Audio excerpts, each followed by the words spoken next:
अपरा अचला एकादशी व्रत कथा। युधिष्ठिर कहने लगे कि हे भगवान, ज्येष्ठ कृष्ण एकादशी का क्या नाम है तथा उसका महत्व में क्या है, सो कृपया कर कहिए। भगवान कृष्ण कहने लगे कि हे राजन, यह एकादशी अचला तथा अपरा दो नामों से जानी जाती है। पुराणों के अनुसार ज्येष्ठ कृष्ण पक्ष की एकादशी अपरा एकादशी है, क्योंकि यह अपार धन देने वाली है। जो मनुष्य इस व्रत को करते हैं वे संसार में प्रसिद्ध हो जाते हैं। इस दिन भगवान त्रिविक्रम की पूजा की जाती है। अपरा एकादशी के व्रत के प्रभाव से ब्रह्महत्या, भूत योनि, दूसरे की निंदा आदि के सब पाप दूर हो जाते हैं। इस व्रत के करने से पर स्त्री गमन, झूठी गवाही देना, झूठ बोलना, झूठे शास्त्र पढ़ना या बनाना, झूठा ज्योतिषी बनाना तथा झूठा वेद बनाना आदि सब पाप नष्ट हो जाते हैं।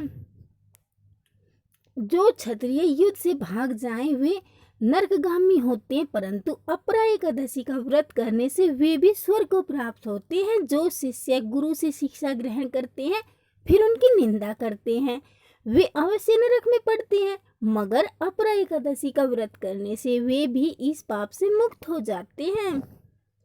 जो फल तीनों पुष्कर में कार्तिक पूर्णिमा को स्नान करने से या गंगा तट पर पितरों को पिंडदान करने से प्राप्त होता है, वहीं अपरा एकादशी का व्रत करने से प्राप्त होता है। मकर के सूर्य में प्रयागराज के स्नान से, शिवरात्रि का व्रत करने से, सिंह राशि के बृहस्पति में गोमती नदी के स्नान से, कुंभ में केदारनाथ के दर्शन या बद्रीनाथ के दर्शन, सूर्य ग्रहण में कुरुक्षेत्र के स्नान से, स्वर्णदान करने से अथवा अर्ध परशुत्था गोदान से जो फल मिलता है वही फल अपरा एकादशी के व्रत से मिलता है।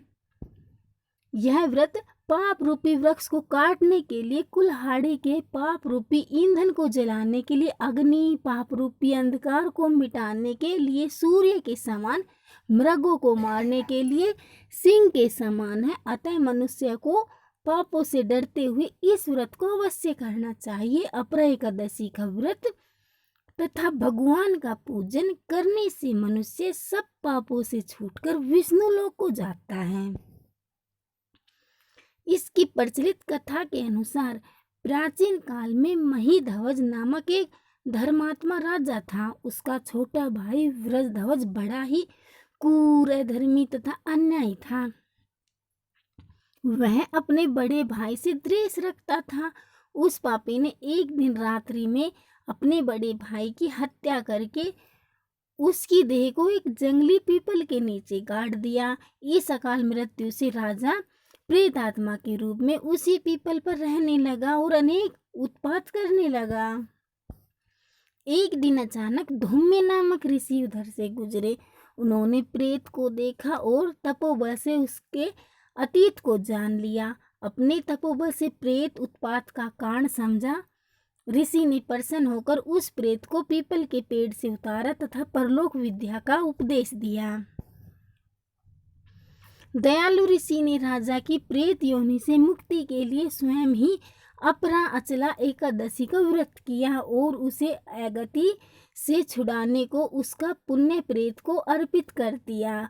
इस पुण्य के प्रभाव से राजा के प्रेत योनि से मुक्ति हो गई। वह ऋषि को धन्यवाद देता हुआ दिव्य देह धारण कर पुष्पक विमान में बैठकर स्वर्ग को चला गया।